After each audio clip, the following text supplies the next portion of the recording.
La paz del Señor sea con todos vosotros, amados hermanos. Bienvenidos a nuestro estudio de la palabra de Dios. Y como siempre vamos a dar inicio alabando el nombre del Señor con un himno. Y en este caso tenemos un especial con nuestro hermano Daniel Escriván. El himno Señor mi Dios. Hermano Daniel.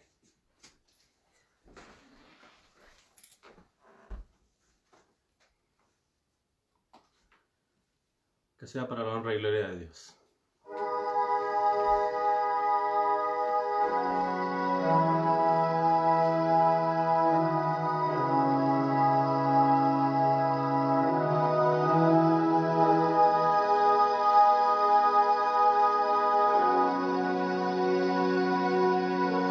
Señor mi Dios, al contemplar los cielos y astros mil girando en derredor, y al oírte en retumbantes truenos, y al contemplar el sol en su esplendor, te amo y proclamo por tu gran poder, cuán grande eres, oh Jehová. Te exalto a ti con toda mi alma y ser. Grande eres tú, grande eres tú. Y cuando veas en brillante gloria, te llevarás con gozo a mi hogar. Te alabaré por darme la victoria, tu gran poder y gloria he de cantar. Te amo y proclamo por tu gran poder, cuán grande eres, oh Jehová. Te exalto a ti con toda mi alma y ser. Grande eres tú, grande eres tú. Te amo y proclamo por tu gran poder, cuán grande eres, oh Jehová. Te exalto a ti con toda mi alma y ser. Grande eres tú, grande eres tú. Grande eres tú, grande eres tú. Grande eres tú, grande eres tú.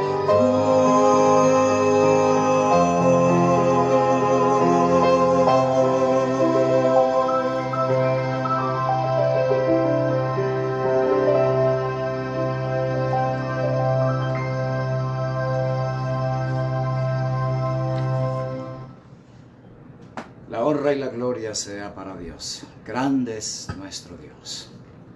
Vamos a inclinar nuestros rostros para elevar nuestros corazones a Dios en oración. Eterno Dios de los cielos, con corazones agradecidos, venimos en este momento ante tu presencia para expresarte, Señor, nuestra gratitud por tu amor, por tu bondad, por habernos tomado de las tinieblas y habernos traído a tu luz admirable. Rogamos que bendigas este servicio, este estudio.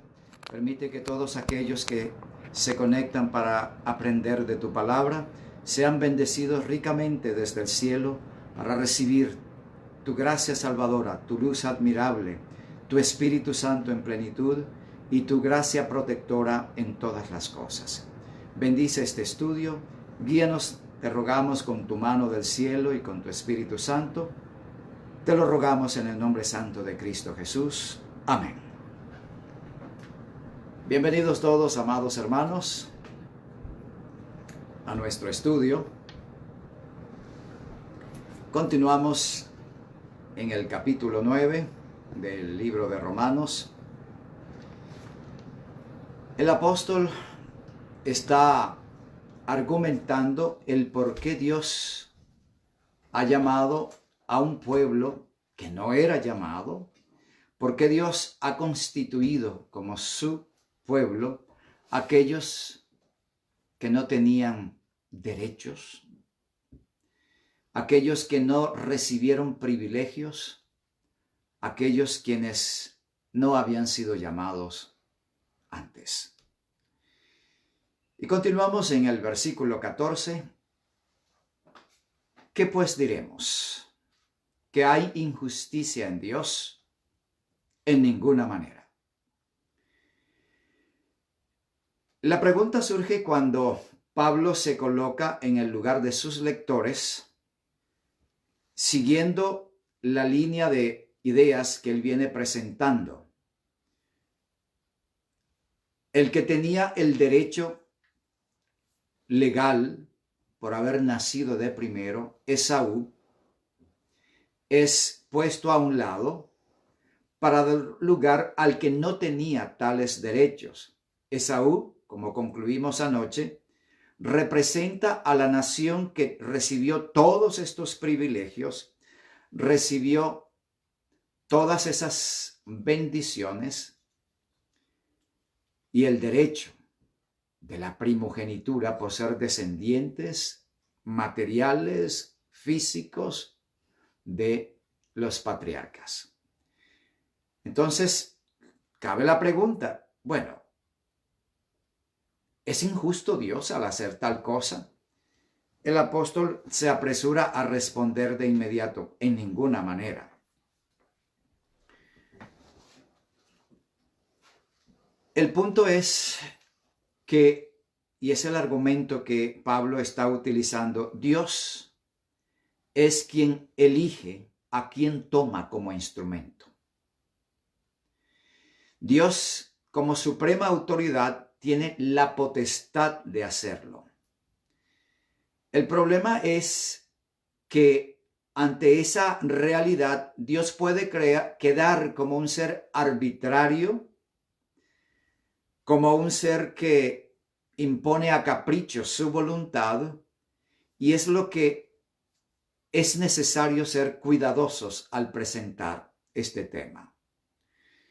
El versículo 15 dice, pues a Moisés dice, tendré misericordia del que yo tenga misericordia, y me compadeceré del que yo me compadezca.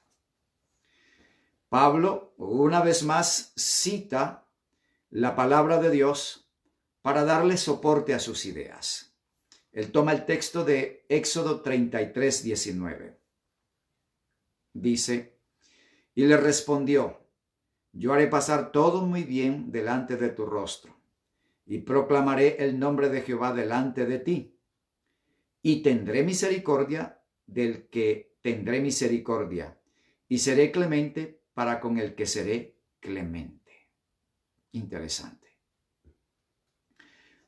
Cuando Moisés le pidió a Dios que le permitiese ver su gloria, esta es la respuesta que le da Dios a Moisés. Claro, después hizo pasar su gloria delante de Moisés, pero es interesante cómo Dios, describiendo su condición, de suprema autoridad, le deja saber a Moisés: tendré misericordia del que yo tenga misericordia, y seré clemente para con el que seré clemente. Así que Dios se reserva el derecho de actuar conforme a su potestad, porque Él tiene el derecho absoluto, ya que es creador de todo el universo, creador de toda forma de vida y autoridad suprema en el universo. Así que eso le confiere todo el derecho y potestad de actuar como Él lo quiera, como a Él le plazca.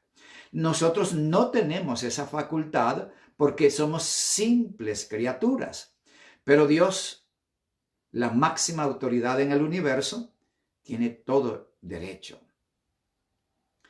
Sin embargo, el proceder de Dios no es arbitrario, hermanos. No es caprichoso ni tiránico. Dios actúa siempre con la más estricta justicia, porque Él es justicia. Y el principio que motiva sus acciones es el amor. De modo que nunca vamos a encontrar en ninguno de sus actos, de sus decisiones, el mínimo viso de egoísmo o de arbitrariedad o de capricho.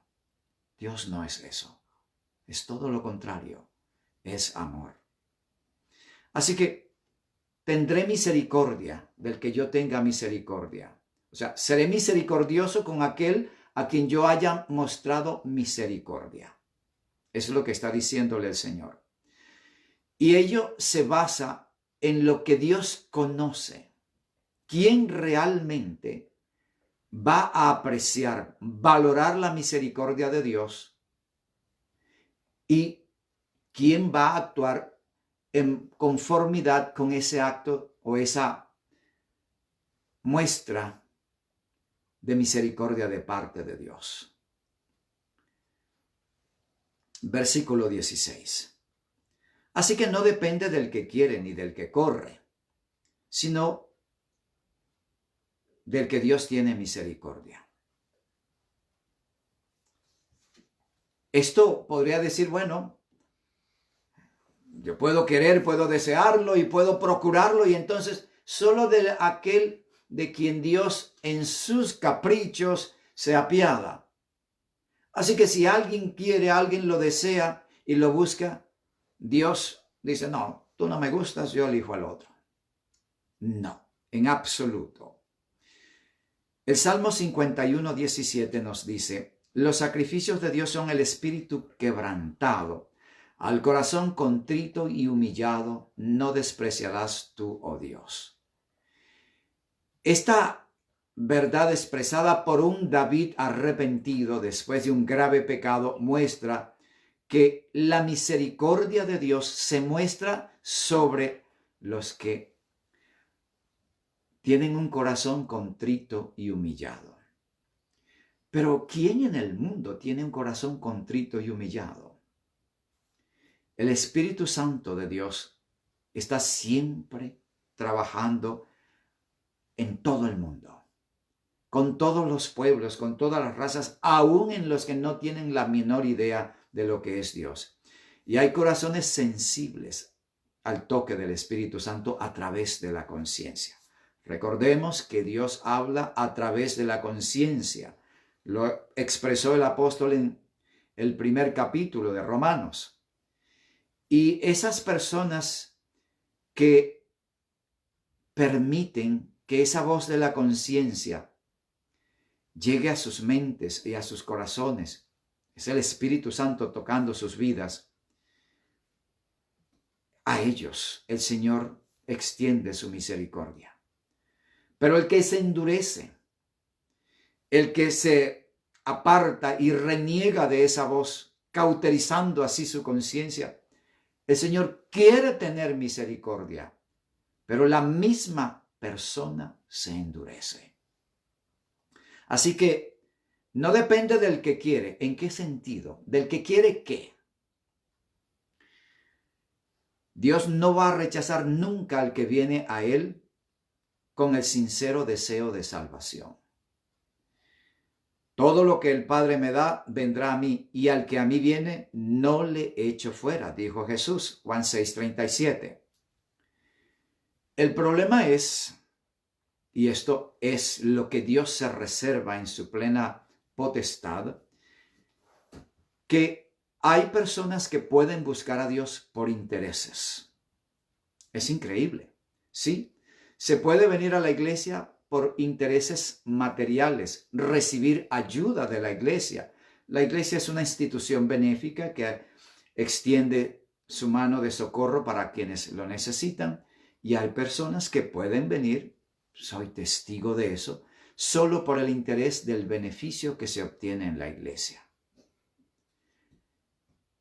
Nosotros los humanos vemos la apariencia de, ay hermano, yo vengo buscando los caminos de Dios.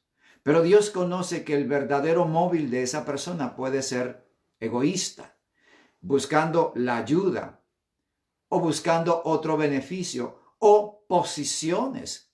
O quizás, lo mencionamos anteriormente, el honor de ser llamados personas dignas, honorables, nobles, respetables. ¿Sí? Todos esos pueden ser motivos que lleven a una persona a buscar la iglesia o a Dios.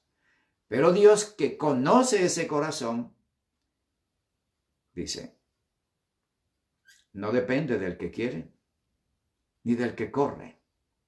Del que quiere buscar posiciones, del que corre detrás de intereses.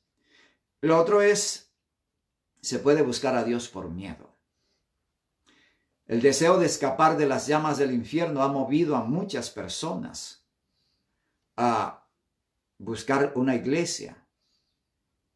Recuerdo en el 2011, especialmente en el estado de Nueva York, se movió la proclamación de la venida de Cristo el 11 de mayo del 2011. Y habían cantidad de personas anunciando por todos lados. Family Radio era la emisora encargada de anunciar esto y de proclamarlo. Y miles de personas creían ese mensaje. Bueno, llegó a nuestra iglesia una familia. Y escucharon el mensaje, venimos buscando al Señor, venimos buscando los caminos de Dios, queremos entregarnos y consagrarnos porque la venida del Señor está cerca. Muy bien, bienvenidos. Al terminar el servicio teníamos, por supuesto, el almuerzo juntos y compartimos. Y después ellos preguntan, hermanos, ¿y este mensaje de que Cristo viene, qué piensan ustedes de ello? Y se les explicó, no, es una falsa doctrina, no está fundada en ningún argumento bíblico veraz, es una falsa, errónea interpretación de las Escrituras, así que Cristo no viene para esa fecha que se ha proclamado. Ah, ¿no viene entonces? ¿De veras no viene Cristo para esa fecha? No, no viene. Bíblicamente no es así. Ah, bueno, muchas gracias. Nunca más volvieron a la iglesia. Venían por miedo. Cristo viene el 11, el 11 de mayo viene Cristo. Ellos vinieron porque querían, ¿no?, huir de la perdición. Cuando supieron que Cristo no venía, que no había base bíblica para tal cosa, ya no volvieron más. Dios conoce esos corazones. Por eso Dios se reserva el derecho de decir a quién muestra misericordia y a quién no. Porque Dios conoce quién lo busca con un corazón contrito y humillado, quién viene a Él con el deseo sincero de someterse a su voluntad, de rendirse a sus designios, y quién está movido por otros intereses. Es igual que con la obediencia. La obediencia puede ser motivada por esos motivos, por esas razones, pero Dios conoce las verdaderas intenciones del corazón. Versículo 17. Porque la Escritura dice a Faraón: para esto mismo te he levantado, para mostrar en ti mi poder y para que mi nombre sea anunciado por toda la tierra. Ahora Pablo toma otra vez la cita del Antiguo Testamento para seguir argumentando lo que está diciendo. La línea de pensamientos que trae Pablo es: Dios ha elegido a un pueblo que no tiene ni derechos ni tiene razones válidas, razones legales.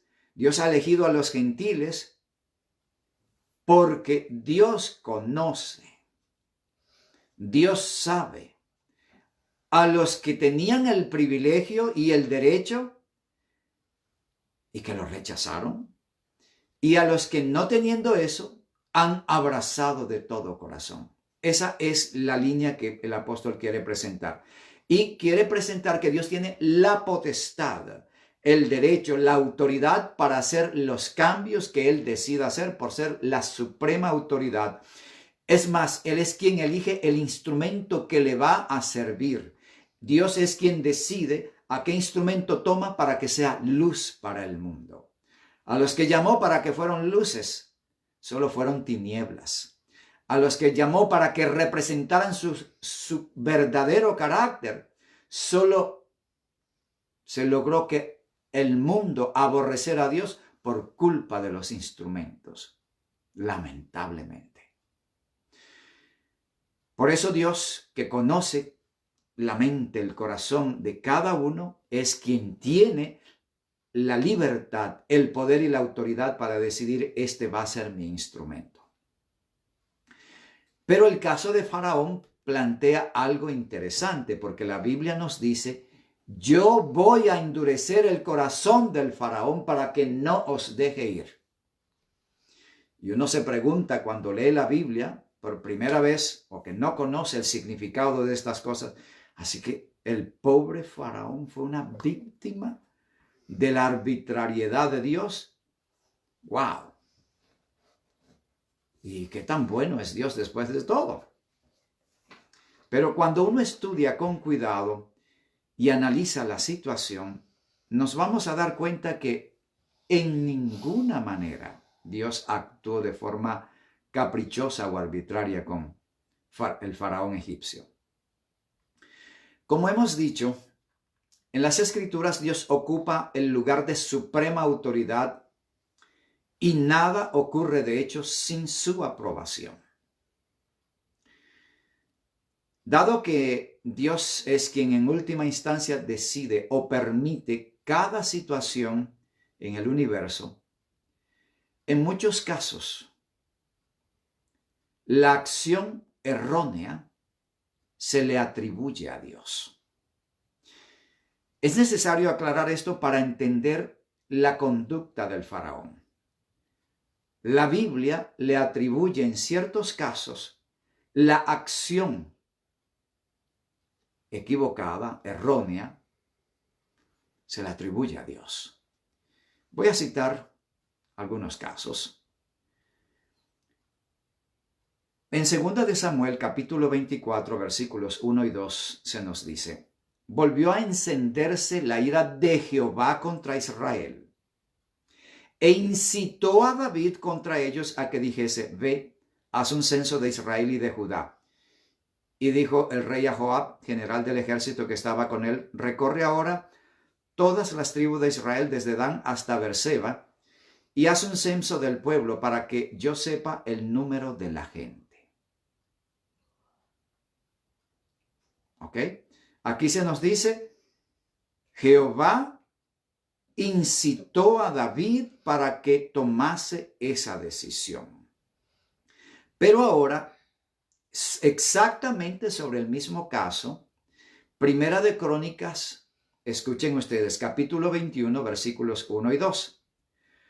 Pero Satanás se levantó contra Israel e incitó a David a que hiciese censo de Israel.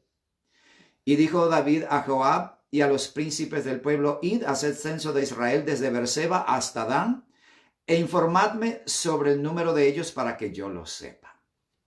Es exactamente el mismo cuadro, ¿no? No es otra ocasión, es exactamente, porque recuerden ustedes que las crónicas es el registro de la historia de los reyes por otro autor. En todo caso, es una historia muy cercana, paralela a la de los libros de Samuel y de los reyes. Bien, el punto es, Samuel nos dice que fue Jehová, y el autor de las crónicas nos dice que fue Satanás. ¿Fue Satanás o fue Dios?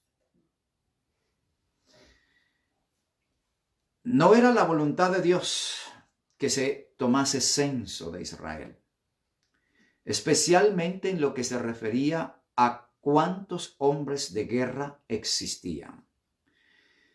Dios deseaba que el rey y el mismo pueblo confiara en él, en su poder, en su grandeza para librarlos y guardarlos. La idea del censo provenía de la misma mentalidad de los reyes paganos. Tengo tantos soldados, tengo tantas cohortes o batallones, con esto puedo hacer tal y cualquier guerra. Confianza en el poder humano, confianza en el poder de las armas, confianza en el número de hombres, fuerza humana. Dios no aprobaba tal cosa. David se dejó arrastrar en ese momento por la misma idea de los pueblos que lo rodeaban, de los otros reyes, y quiso saber con cuántos hombres contaba para salir a la guerra. Grave error. Como consecuencia de ese error, Dios trajo una severa reprensión para Israel. Primera de Crónicas 21:14 se nos dice, así Jehová envió una peste en Israel y murieron de Israel 70,000 hombres. Fue algo bien serio. Definitivamente no fue Dios quien incitó a David a tomar tal determinación. En realidad fue Satanás. Pero ¿por qué Samuel nos dice que es Jehová? Y obviamente Satanás no es Jehová. Porque Dios es la autoridad suprema en el universo.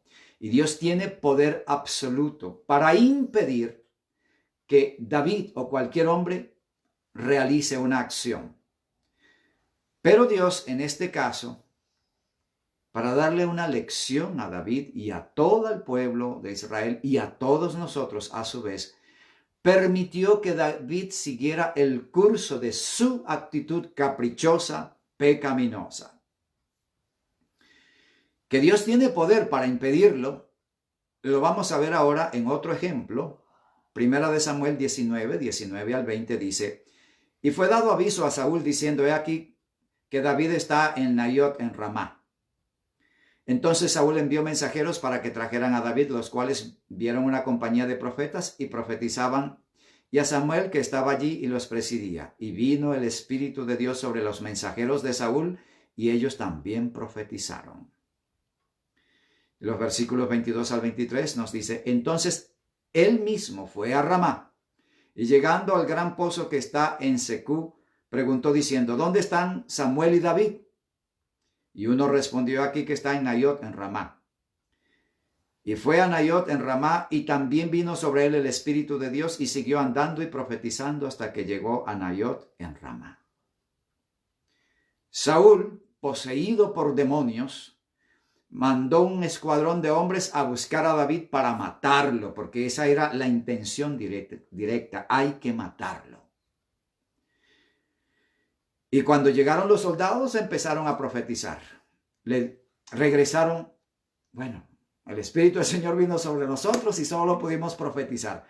Escogió a otro escuadrón, lo mandó también la misma historia. Después, ustedes no sirven para nada. Voy a ir yo mismo a matar a David. Y se fue él en persona. Y aquí está lo que le ocurrió. Dios tiene poder para impedir cualquier decisión humana, cualquier proceder del hombre. Dios tenía poder para impedir que el faraón egipcio siguiera el curso de acciones que tomó, pero ya vamos a analizar su caso. Dios impidió por su poder los designios de Saúl. Su disposición sanguinaria asesina fue detenida. Y noten bien, el propio rey empezó a profetizar y pasó todo el día profetizando solamente con paños menores, diríamos, desnudo, según dice la Biblia. Dios puede impedir o Dios puede hacer cualquier cosa. De modo que cuando Él no interviene, cuando Él no actúa en forma directa para impedir una acción, como es la suprema autoridad y tiene poder para hacerlo, entonces se le atribuye a Él la autoría de la acción, del caso. Es lo que ocurre en el caso de David. Dios tenía poder para detener a David. Si detuvo a Saúl, ¿cómo no podía detener a David? Pero Dios permitió que David siguiera su curso para enseñar una poderosa lección a David mismo y a toda la nación. En Patriarcas y Profetas podemos leer lo siguiente. Dios había declarado tocante al faraón: pero yo endureceré su corazón, de modo que no dejará ir al pueblo. Atención, no se ejerció un poder sobrenatural para endurecer el corazón del rey. Dios dio al faraón las muestras más evidentes de su divino poder, pero el monarca se negó obstinadamente a aceptar la luz. Toda manifestación del poder infinito que él rechazara lo empecinó más en su rebelión. El principio de rebelión que el rey sembró cuando rechazó el primer milagro produjo su cosecha. Al mantener su terquedad y aumentar gradualmente, su corazón se endureció más y más hasta que fue llamado a contemplar el rostro frío de su primogénito muerto. Ya, en efecto, esa fue la situación. No era fácil para el faraón en cualquier caso. Sin embargo, no tiene excusa. El problema es, él había sido adoctrinado, instruido por los sacerdotes egipcios que aborrecían al pueblo de Israel, que aborrecían al Dios de Israel. Él había sido instruido directamente al respecto para aborrecer todo lo que tuviese que ver con el Dios vivo. Era un trabajo bien sembrado por parte de los sacerdotes. Pero aún así, Dios le da al hombre libre albedrío y capacidad de discernimiento. El otro factor, él era el rey, la suprema autoridad, el faraón egipcio. Tercero, tenía ante sí a todo el cuerpo de sacerdotes proclamando la grandeza de los dioses egipcios. Cuarto, el pueblo hebreo era un pueblo de esclavos sujeto al dominio de los egipcios. Y permitir que el Dios de esos esclavos estuviese por encima de la grandeza de los dioses egipcios era una humillación que no cabía en la mente ni del monarca ni de sus súbditos. Para el orgullo humano eso era demasiado. Pero noten bien, Dios no interviene. Dios simplemente al decir voy a endurecer el corazón del faraón es yo no voy a impedir que él siga el libre curso de lo que él tiene en mente. Lo que he planteado lo lleva indudablemente a mantenerse. ¿Cómo es posible que me voy a doblegar y a mi nación y a mis sacerdotes y a mis dioses, a un Dios de esclavos, a un pueblo de esclavos? Si ese Dios es tan poderoso, ¿por qué están subyugados bajo mi dominio, bajo mis dioses? Esa era la situación. Dios no interviene para impedir ese curso de acción. Otro texto del Espíritu de Profecía, Testimonios para la Iglesia, el volumen 5, dice: ¿cuál fue el caso del faraón? La Sagrada Escritura declara que Dios endureció su corazón, y esta declaración se repetía cada vez que la luz brillaba al manifestarse el poder de Dios. Cada vez que rehusaba someterse a la voluntad de Dios, su corazón se endurecía más y se hacía menos sensible al Espíritu de Dios.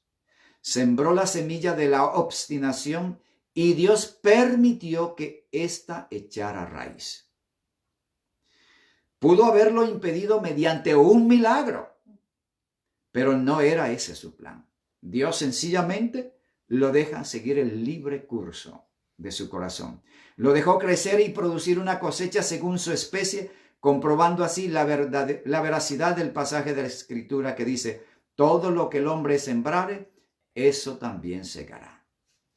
Es así, hermanos. De manera que no fue la voluntad arbitraria de Dios de endurecerlo con un poder sobrenatural para bloquear su mente y su corazón de manera que no pudiese ni ver ni actuar de otra forma. No. Fueron las condiciones planteadas por él mismo y por su propio pueblo.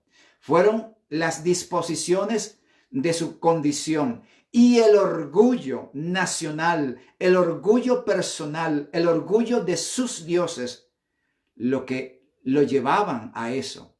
Él podía ver en cada caso la manifestación de la mano de Dios, pero ceder era demasiado para su orgullo. En una palabra, hermanos, lo que endureció al corazón del faraón fue su propio ego, su propio orgullo. Dios no intervino, como en el caso de Saúl, para cambiar la soberbia del faraón. Sí. Dios dejó que el faraón siguiera su curso. No intervino esta vez. En el caso de Saúl, Dios interviene directamente. Y como Dios en este caso no interviene, teniendo todo el poder, toda la facultad y la autoridad para hacerlo, entonces se le atribuye a él la acción de endurecer el corazón, porque habiendo podido hacerlo, no lo hizo. Pero Dios conocía todos esos pormenores y mucho más de lo que nosotros no podemos ver. Versículo 18. De manera que de quien quiere, tiene misericordia, y al que quiere endurecer, endurece. Pero ya hemos visto el proceso que se sigue. Dios tiene misericordia de aquellos corazones sinceros que vienen con humildad, con contrición, a humillarse, a entregarse a las manos de Dios. Y el que es orgulloso, soberbio, engreído, Dios sencillamente lo deja seguir su libre curso. De esa manera ocurre. Y esto nos permite ver la justicia de Dios, porque siendo la autoridad suprema del universo, teniendo poder real para actuar conforme a sus divinos designios, ¿y quién puede? Y es lo que dice el apóstol después, ¿quién puede resistirlo? Dios deja que el hombre actúe según él. El que abre su corazón a la tierna voz del Espíritu Santo y se humilla ante Dios, Dios tiene misericordia del que ha tenido misericordia. El Espíritu Santo, por la misericordia de Dios, va a las mentes, a los corazones del mundo. Por misericordia de Dios, el Espíritu va a todas las almas. Y el que responde a esa misericordia alcanza mayor misericordia al ser perdonado, justificado, vestido de justicia, etc. Todos los pasos que hemos estudiado. Tendré misericordia del que tendré misericordia. Pero al que quiere, versículo 18, al que quiere endurece simplemente dejándole seguir libremente lo que él quiere hacer. El caso del faraón. Así que no se trata de una acción directa arbitraria o caprichosa, sino que Dios, conociendo los motivos, las intenciones y los pensamientos más íntimos de cada ser, actúa según su sabiduría eterna, permitiendo que el hombre siga sus designios para cosechar las consecuencias nefastas o deteniéndolos según el caso, como el ejemplo de Saulo de Tarso. ¿A dónde iba Saulo cuando Dios lo enfrentó en el camino? Iba a Damasco para acabar con los cristianos en esa ciudad. Pero Dios lo detiene porque Dios conocía el corazón de Saulo, conocía sus designios. ¿Por qué no detuvo a los que apresaron a Cristo? Podía haberlo hecho. Sencillamente Dios deja que el hombre siga los designios de un corazón envilecido por la hipocresía y la maldad. Versículo 19. Pero me dirás, ¿por qué pues inculpa? Porque ¿quién ha resistido su voluntad? Entonces, ¿por qué culpa a Dios si Dios, siguiendo la línea superficial del texto, bueno, pero si Dios es el que quiere endurecer al faraón, ¿por qué entonces lo culpa? Ya hemos visto qué hay detrás de ese endurecimiento y cuál es la realidad. ¿Quién ha resistido su voluntad? Pablo se figura el diálogo con alguien que le objeta el razonamiento que él está planteando y le presenta esa pregunta. Entonces, ¿por qué culpa a la gente de pecado? ¿Y quién ha resistido su voluntad? Si él mismo prepara a la gente para que pequen. Eso es lo que algunos conciben o asimilan del texto que estamos estudiando. Pero ya hemos visto cómo claramente Dios actúa siempre en perfecta justicia. Pensemos lo siguiente, hermanos. ¿Endureció Dios el corazón del faraón por capricho o por egoísmo o por arbitrariedad? No. ¿Le envió Dios expresamente un espíritu malo a Saúl? La Biblia dice eso, ese es otro ejemplo. Y vio un espíritu malo de parte de Jehová. No, nunca. Ya sabemos que el endurecimiento y condena del faraón fue el resultado de su persistente rechazo a la voz de Dios. De igual forma con Saúl. Su desobediencia obstinada una y otra vez fue la que lo condujo a la ruina. Hermanos, cuando rechazamos la verdad de Dios y nos obstinamos en un camino equivocado, entonces Satanás tiene acceso a nosotros. No porque Dios lo manda, bueno, anda y cáusale problemas a esa persona. No, jamás. Es que Dios se retira de nosotros por nuestra obstinada resistencia al amor, a la misericordia de Dios. Y Satanás encuentra las puertas abiertas para entrar a nuestra vida. Eso pasó con Saúl. No es que Dios lo endureció, no es que Dios le envió el demonio, no es que Dios hizo algún daño intencional a Saúl. No, jamás. Fue su propia responsabilidad. Este tipo de preguntas, cuando uno la toma de esa forma, transfiere la responsabilidad de la acción a Dios. Pero como quiera que sea, ya hemos dicho de qué forma Dios es responsable. Dios es responsable porque Él es la suprema autoridad y Él puede en cualquier caso decir sí o no. Y Él deja que los hombres sigan su curso o detiene a los hombres según convenga a los designios de Dios. Pablo sigue esa línea de pensamientos para hacer ver que Dios tiene toda la potestad de decidir a quién toma como su representante. El pueblo de Israel se endureció contra Cristo y lo crucificaron. ¿Lo hizo Dios para rechazarlos después? No, jamás. No puede pasar ni siquiera una vez por la mente. Fue su decisión. Ellos habían preparado el terreno, rechazando desde un comienzo a Jesús, a su mensaje, y presentándolo como un falso mensajero, como un falso Mesías. Y cuando llega la hora en que tienen que tomar una decisión determinante, decir que se equivocaron era demasiado para su orgullo. Confesar ante el pueblo que Cristo era el Mesías era confesar que las doctrinas que habían enseñado hasta ese entonces eran falsas, que sus convicciones acerca de la obra del Mesías eran totalmente erróneas, que la obra que ellos estaban llevando adelante era equivocada, que se habían desviado del camino, que estaban en error. Era reconocer que todo el sistema creado por ellos era totalmente equivocado, erróneo y que no estaban en lo correcto.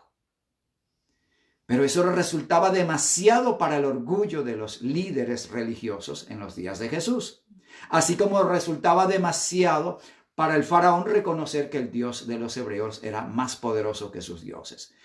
De nuevo, el orgullo humano. Así que el punto es que el apóstol está siguiendo una línea muy profunda de pensamientos para hacer ver a sus lectores y a todos nosotros que la elección del pueblo gentil y el rechazo del pueblo judío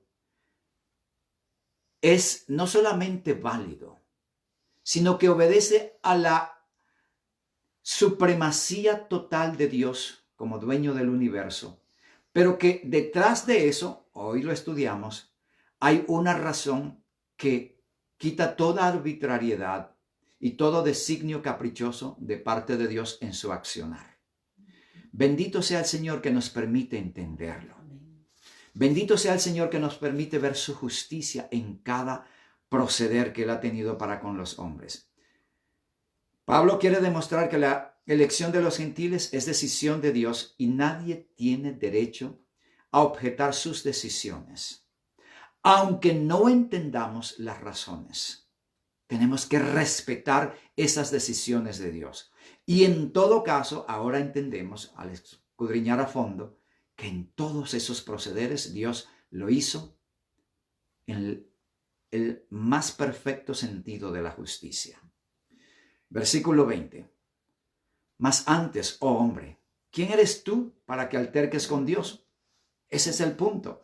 Dirá el vaso de barro al que lo formó, ¿de qué me has hecho? ¿O por qué me has hecho así? ¿Quién eres tú que ahora vienes a objetar que Dios haya elegido a los gentiles como pueblo de Dios y los judíos han quedado desplazados? Hay muchas cosas que no entendemos de el proceder de Dios. Un ejemplo es cuando Dios ordenó a los hebreos que cuando tocasen un cuerpo muerto debían aislarse como inmundos hasta la tarde. Ellos no sabían el por qué. Hoy día nosotros sabemos que en todo cuerpo muerto hay billones de bacterias consumiendo ese cuerpo, activas, y cuando se toca el cuerpo las manos quedan impregnadas de esas bacterias. Hoy con el virus sabemos que al llegar a la casa hay que lavarse las manos y completamente desinfectarse. ¿Cuánto más tocar un cuerpo muerto? Ellos no lo sabían, no entendían el por qué. Cualquiera podría pensar, Dios es un Dios caprichoso, ¿qué tiene que ver tocar un cuerpo muerto y ya? Hoy sabemos que eso es terrible. Ningún hombre, ninguna autoridad terrenal o celestial puede objetar los designios de Dios. Lucifer lo hizo, se atrevió a objetar el sistema de Dios y las consecuencias han sido nefastas y la consecuencia final de él es su desaparición absoluta del universo. Si Dios decidió aceptar al pueblo gentil que no tenía un linaje, que no tenía ningún privilegio, que no había recibido luz ni privilegios de ningún tipo, nadie tiene el derecho a objetar esa decisión de Dios, aunque no entendamos sus razones. Hoy podemos ver las razones de Dios. Hoy las entendemos porque hemos recibido gran luz. En los días del apóstol Pablo, las iglesias no entendían esto.